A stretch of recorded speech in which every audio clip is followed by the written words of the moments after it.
मी दिनेश कांजे, आपण बघताय न्यूज डंका। भारताचे director general military operation Rajiv Ghai यांच्या नेतृत्वाखाली काल आणि आज अशा दोन पत्रकार परिषदा झाल्या। या पत्रकार परिषदांमध्ये नौदल आणि हवाई दलाचे वरिष्ठ अधिकारी सुद्धा सहभागी झाले होते। परंतु या पत्रकार परिषदांमध्ये बरंच काही असं होतं जे बिटवीन द लाईन्स होतं। बऱ्याच प्रश्नांची उत्तरं या अधिकाऱ्यांनी देण्याचं टाळलं। तज्ञ वगळता बराच असा होता जो सर्वसामान्य लोकांच्या डोक्यावरून गेला। या पत्रकार परिषदांमध्ये नेमकं काय म्हणण्यात आलं आहे ते जर सर्वसामान्यांच्या लक्षात आलं नसेल तर त्यांच्यासाठी दोन ठसठशीत संकेत आजच्या पत्रकार परिषदेमध्ये होते। जिथे ही पत्रकार परिषद होती तिथल्या स्क्रीनवर राष्ट्रकवी दिनकर यांच्या काही पंक्ती उद्धृत करण्यात आल्या होत्या। रामचरितमानसच्या काही पंक्ती एअर मार्शल ए.के. भारती यांनी या पत्रकार परिषदेमध्ये उद्धृत केल्या। तिसरा संकेत म्हणजे आर्मीचं जे एक्स हँडल आहे त्या एक्स हँडलवर एक व्हिडिओ अपलोड करण्यात आला होता आणि या व्हिडिओमध्ये शिवतांडव स्तोत्राची धून होती। हे तिन्ही संकेत स्पष्ट सांगतात पाकिस्तानमध्ये भारतीय लष्कराने नेमकं काय केलं आहे आणि भविष्यात कोणत्या प्रकारचे तांडव तिथे होणार आहे। आपल्या सर्वांना ठाऊक आहे की आज दुपारी 12 वाजता दोन्ही देशांच्या DGMOंचं फोनवर हॉटलाईनवर बोलणं होणार होतं, परंतु न जाणो कोणत्या कारणामुळे हे बोलणं होऊ शकलं नाही। आजच्या पत्रकार परिषदांमध्ये काही गोष्टी स्पष्ट करण्यात आल्या, काही नरेटिव्ह उद्ध्वस्त करण्यात आले। आपल्या सेनाधिकाऱ्यांनी स्पष्टपणे सांगितलं की आमची लढाई पाकिस्तानमधल्या दहशतवाद्यांशी होती, परंतु पाकिस्तानी लष्कराने ती अंगावर घेतली। आपले सगळे मिलिटरी बेस कार्यान्वित आहेत, सुसज्ज आहेत आणि आम्ही कोणत्याही क्षणी कोणतीही कारवाई करण्यासाठी सज्ज आहोत। हे जाणीवपूर्वक सांगण्यात आलं अशासाठी की पाकिस्तानकडून अपप्रचार करण्यात आला होता की आम्ही हिंदुस्थानचे अनेक मिलिटरी बेस उद्ध्वस्त केलेले आहेत। या व्हिडिओच्या सुरुवातीला सांगितल्याप्रमाणे या पत्रकार परिषदेमध्ये काही ठोस संकेत होते। हे संकेत अत्यंत बोलके होते। पत्रकार परिषदेच्या स्क्रीनवर राष्ट्रकवी रामधारी सिंह दिनकर यांच्या कृष्ण की चेतावनी या कवितेतल्या काही पंक्ती होत्या। ही कविता अत्यंत लोकप्रिय आहे आणि या कवितेतले जे शब्द आहेत ते असे शब्द आहेत की तुमचं रक्त उसळायला लागतं। याचना नहीं अब रण होगा, जीवन जय या मरण होगा। पाकिस्तानला आम्हाला जे काही सांगायचं आहे ते या कवितेच्या पंक्तीतून आम्ही सांगितलेलं आहे। Air marshal A K. भारती यांनी सुद्धा रामचरितमानस मधल्या काही पंक्ती उद्धृत केल्या। ते असं म्हणाले की विनय न मानत जल्दी जड गए 3 दिन बीती, कहे राम सकोप तब भय भी न होय न प्रीती। हे दोन महत्त्वाचे संकेत आणि तिसरा संकेत इंडियन आर्मी हे जे एक्स हँडल आहे त्या एक्स हँडलवर आपल्याला दिसला। इंडियन आर्मीचं हे जे एक्स हँडल आहे त्याच्यावर वाटेल त्या पोस्ट होत नाहीत। दर 2 मिनिटांनी पोस्ट करण्याची इंडियन आर्मीला काही गरज नाही आहे, परंतु या अधिकृत ट्विटर हँडलवरून या व्हेरीफाईड ट्विटर हँडलवरून जेव्हा केव्हा एखादी पोस्ट केली जाते त्या पोस्टचा उद्देश केवळ भारतीय जनतेला भारतीय लष्कराच्या काही कारवायांबद्दल माहिती देणे एवढीच असते। पाकिस्तानमध्ये भारतीय लष्कराने जी कारवाई केली आहे, जे तांडव केलं आहे त्या कारवाईची माहिती देण्यासाठी एक व्हिडिओ अपलोड करण्यात आला होता आणि या व्हिडिओच्या सोबत शिवतांडव स्तोत्राची धून देण्यात आली होती। आपल्याला माहिती आहे की शिवतांडव स्तोत्र हे महान शिवभक्त दशानंद रावण यांनी रचलेलं आहे आणि ते भारतामध्ये प्रचंड लोकप्रिय आहे। आश्चर्य म्हणजे या शिवतांडव स्तोत्राची जी धून आहे त्याची दखल विदेशातील मीडियाने सुद्धा मोठ्या प्रमाणात घेतलेली आहे।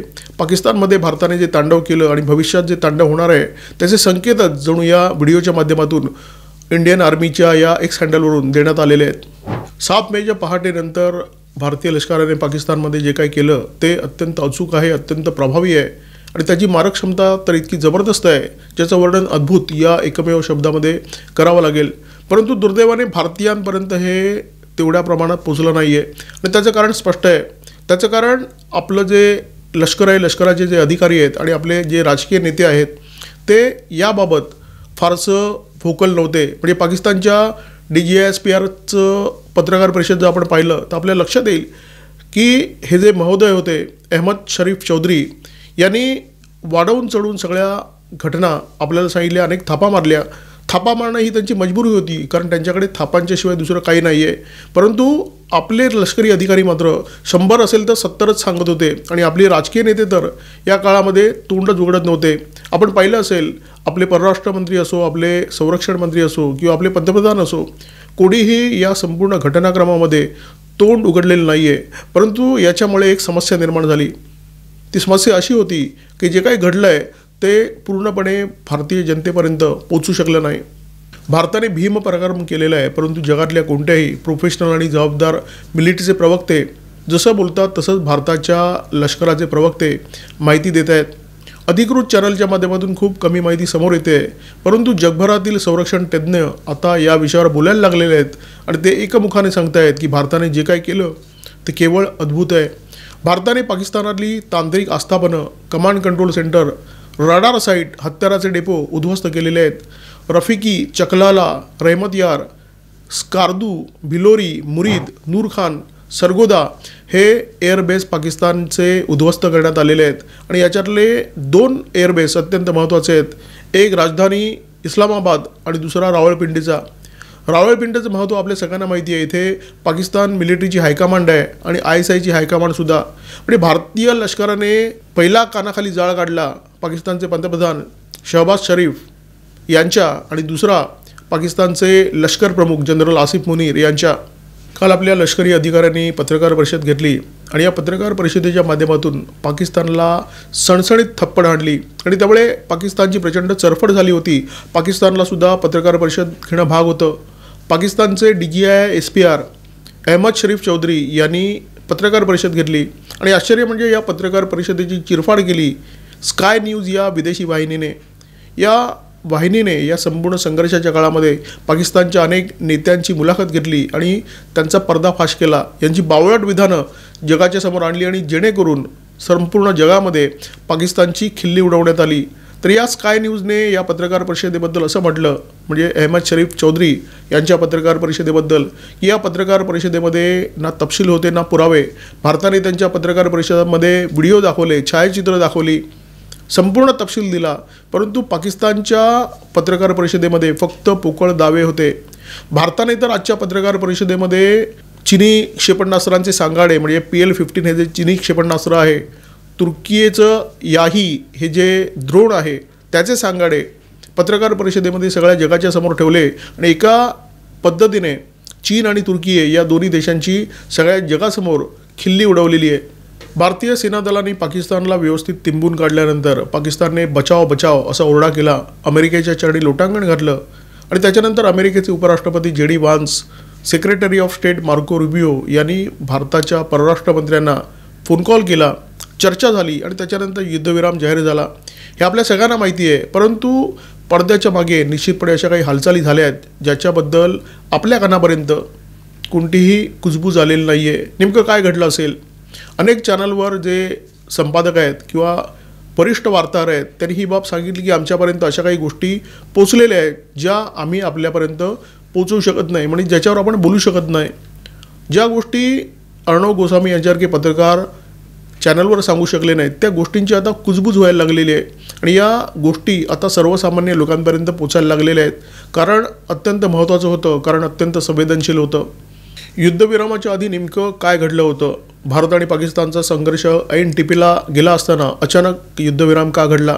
याच्याबद्दल जागतिक कीर्तीचे संरक्षण विश्लेषक डेरेक ग्रोसमन यांनी Xवर एक पोस्ट अपलोड केलेली आहे आणि ही पोस्ट अपलोड केल्यानंतर बहुधा त्यांचं X अकाउंट बंद करण्यात आलेलं आहे. कारण ही पोस्ट अत्यंत संवेदनशील होती, अत्यंत नाजूक होती. या पोस्टमध्ये ग्रोसमन असं म्हणतात की भारताने पाकिस्तानच्या नूर खान हवाई तळाला लक्ष केल्यानंतर परिस्थिती बिघडायला लागली. भारताने जाणता अजाणता पाकिस्तानचे कमांड कंट्रोल सेंटर नष्ट केले, पाकिस्तानचं मोठं नुकसान केलं आणि काही ठिकाणी किरणोत्सर्गाची परिस्थिती निर्माण झाली आणि त्याच्यानंतर युद्धविराम झालेला आहे.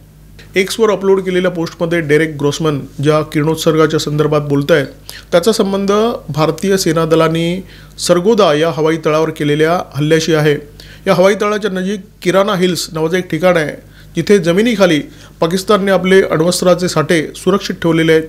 या अण्वस्त्रांच्या साठ्यापर्यंत जे भुयार जातं त्या भुयाराच्या मुखावर भारतीय मिसाईल जाऊन आदळली आणि तिथे अण्वस्त्र झाला, अशा प्रकारची कुजबूज आहे. अमेरिकेच्या डिपार्टमेंट ऑफ एनर्जीने या किरणोत्सर्गाची खातरजमा करण्यासाठी, चाचणी करण्यासाठी तिथे एक विमान रवाना केलं आहे, अशा प्रकारची माहितीसुद्धा येते. परंतु याच्यावर शिक्कामोर्तब होताना दिसत नाही, ही फक्त कुजबूज आहे. ही माहिती कोणी कन्फर्म करताना दिसत नाही आहे. आणि यानंतर आपल्या लक्षात येईल की पाकिस्तानला ठोकल्यानंतर त्याच्या कळा थेट अमेरिकेपर्यंत कशा पोचल्या आणि अमेरिकेच्या राजकीय मुत्सद्यांनी तात्काळ हालचाल करून भारताशी बोलणी कशी केली. भारताच्या माऱ्याचं वैशिष्ट्य लक्षात घ्या. भारताने ना प्रत्यक्ष नियंत्रण रेषा ओलांडली, ना आंतरराष्ट्रीय सीमा. भारतीय लढाऊ विमानं आपल्या मर्यादित राहिली आणि तिथून मारा केला, हवेतून जमिनीवर मारा केला, सुखोई विमानाने मारा केला, ब्रह्मोसचा मारा केला. आणि या मारेचं वैशिष्ट्य होतं अचूकता. जिथे क्षेपणास्त्र आदळली पाहिजे तिथेच ती जाऊन आदळली, ना इथे ना तिथे. आणि त्याच्यामुळे पाकिस्तानची जबरदस्त तंत्रली. पाकिस्तानने अमेरिकेकडे भीक मागायला सुरुवात केली की भारतामुळे आमचा अण्वस्त्रांचा साठा धोक्यात आला आहे आणि याचे पडसाद जगावर उमटू शकतील. आजच्या पत्रकार परिषदेमध्ये जे सेनाधिकारी सहभागी झाले होते त्यांचा एक एक शब्द तुम्ही ऐका. एक एक शब्द आत्मविश्वासाने भरलेला, एक एक शब्द साहसाने भरलेला. एअर मार्शल ए के भारती म्हणाले की आम्ही जी लक्ष्य निवडली होती ती आम्ही अचूक भेटली आणि ती सगळ्या जगाने पाहिली. DGMO राजीव घई म्हणाले की पाकिस्तान काय करणार याची आम्हाला चिंता नाही, आम्हाला जे काही करायचं होतं ते आम्ही केलं आणि याच्यापुढे पाकिस्तानने काही दुस्साहस केलं तर त्याचे अत्यंत भयंकर आणि दंडात्मक परिणाम होतील. त्यांनी ज्या शब्दांची योजना केली ते शब्द होते फिअर्स अँड प्युनिटिव्ह. युद्धविराम घोषित झाल्यानंतर भारतीय वायुदलाने हे जाहीर केलं होतं की ऑपरेशन सिंदूर संपलेलं नाही आहे. आणि हेच व्हाईस ॲडमिरल AN प्रमोद यांनी आजच्या पत्रकार परिषदेमध्ये सांगितलं. त्यांनी सांगितलं की अरबी समुद्रामध्ये आम्ही सज्ज आहोत आणि पाकिस्तानने जर कोणती आगळीक केली तर त्याला धडा शिकवू. आणि हे जेव्हा AN प्रमोद सांगत होते तेव्हा स्क्रीनवर आपली जी विमानवाहू जहाजं आहेत विक्रांत आणि विक्रमादित्य त्यांची सुंदर छायाचित्र आपल्याला स्क्रीनवर पाहता आली. आणि ही जी छायाचित्र होती ती स्पष्ट सांगणारी होती की भारत शक्तिशाली आहे, भारत प्रभावी आहे आणि तो कधीही पाकिस्तानला चिडवू शकतो. भारत पाकिस्तानमध्ये जेव्हा हा संघर्ष सुरू होता तेव्हा काही भारतीय नेत्यांनी केलेल्या अचरट विधानांचा वापर पाकिस्तानने भारताच्या विरोधात केला. या अचरट नेत्यांमध्ये काँग्रेसचे नेते राहुल गांधी आहेत, माजी राज्यपाल सत्यपाल मलिक आहेत, विजय वडेट्टीवार आपलं महाराष्ट्रातलं ध्यान, त्यांच्या विधानाचा सुद्धा वापर केला. खरं तर या लोकांवर शेणगोळ्यांचा मारा झाला पाहिजे. आता या युद्धविरामानंतर पुन्हा तसा आचरटपणा सुरू झालेला आहे. पुन्हा या लोकांना छेव आलेला आहे आणि ते आटापिटा करतायत. ते जगाला सांगण्याचा प्रयत्न करतायत की भारताची या संपूर्ण संघर्षामध्ये कशी बेअब्रू झाली.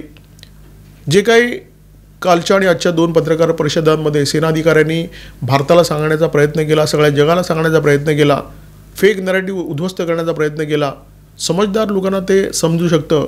परंतु या आचरटांना कोण समजवणार? या आचरटांना समजवण्याची, त्यांना धडा शिकवण्याची जी जबाबदारी आहे ती आपली सगळ्यांची आहे आणि ही जबाबदारी आपण यशस्वीपणे पार पाडली पाहिजे. 7 मे ते 10 मे या काळामध्ये भारताच्या 3 सेना दलांनी जे काही केलं ते अचंबित करणारं होतं, अद्भुत होतं. संपूर्ण जगाला तोंडात बोटं घालायला लावणार होतं. सगळ्या भारतीयांना असं म्हणायला लावणार होतं की फक्र आहे, गर्व आहे आम्हाला आमच्या सेना दलांचा. आपण जी काही जबरदस्त कामगिरी केली त्याच्यामध्ये भारतीय सेना दलांच्या मारक क्षमतेचा फक्त गवगवा झालेला नाही, त्यांच्या अचूकतेचा सुद्धा झालेला आहे. आणि सगळ्यात महत्त्वाचं म्हणजे ही जी मारक क्षमता आहे त्यातल्या अनेक शस्त्रांची निर्मिती आपण आत्मनिर्भर भारत या योजनेअंतर्गत भारतात केलेली आहेत. आपली ब्रह्मोस क्षेपणास्त्र असो किंवा आपली आकाश क्षेपणास्त्र प्रणाली असो, या शस्त्रांचा या संपूर्ण संघर्षामध्ये प्रचंड बोलबाला झाला. आणि मला विश्वास आहे की हे जे काही युद्ध झालं त्या युद्धामध्ये अमेरिकी आणि चीनी बनावटींच्या शस्त्रांचं तोंड काळं झालेलं आहे. परंतु भारतामध्ये निर्मिती झालेल्या शस्त्रांचा संपूर्ण जगामध्ये आता बोभाटा होणार आहे आणि त्याचा परिणाम, त्याचा फायदा, त्याचा सकारात्मक परिणाम भारताच्या अर्थकारणावर होणार आहे. आपण जो पाकिस्तानला दणका दिला आहे तो भारतात निर्मिती केलेल्या शस्त्रांनी दिला आहे आणि विकत घेतलेल्या शस्त्रांनी दिलेला आहे. S-400 हे त्याचं उत्तम उदाहरण आहे. पाकिस्तानला मात्र जे काही मिळालं होतं ते भिकेत मिळालं होतं, कन्सेशनमध्ये मिळालं होतं, ट्रायल बेसिसवर मिळालं होतं की तुम्ही वापरून बघा, चाललं तर आम्हीसुद्धा वापरू. आणि भारताने जे काही केलेलं आहे, जी काही कमाल केलेली आहे त्याची दखल पूर्ण जगाने घेतलेली आहे. आपण चीनी आणि अमेरिकी बनावटीच्या विमानांसुद्धा या संघर्षामध्ये आसमान दाखवलेलं आहे. एक महासत्तेचा उदय होतो याचे संकेत या संघर्षाने दिलेले आहेत. ज्या दिवशी युद्धविरामाची घोषणा झाली त्याच दिवशी स्पष्ट झालं की हा युद्धविराम अजिबात टिकणार नाही आहे. पाकिस्तान आगळीक करणार नाही याच्यावर विश्वास ठेवणं म्हणजे कुत्रा भुंकणार नाही याच्यावर विश्वास ठेवणार काय. त्यामुळे पाकिस्तानवर आमचा पूर्णपणे विश्वास आहे. पाकिस्तान पुन्हा काहीतरी घोडचूक करणार आणि त्या घोडचुकीनंतर पाकिस्तानचा निकाल लागणार ही आम्हाला ठाऊक आहे. तुर्तास इथेच थांबतोय. व्हिडिओमध्ये माझ्यासोबत होते cameraman Omkar Bhagwat, video editor Vaishnav Duble. व्हिडिओ जर आवडला तर लाईक करा, शेअर करा, कॉमेंट बॉक्समध्ये नेहमीप्रमाणे व्यक्त व्हा, सबस्क्राईब करा न्यूज डंका आणि बेल आयकॉन दाबायला अजिबात विसरू नका. नमस्कार, जय हिंद.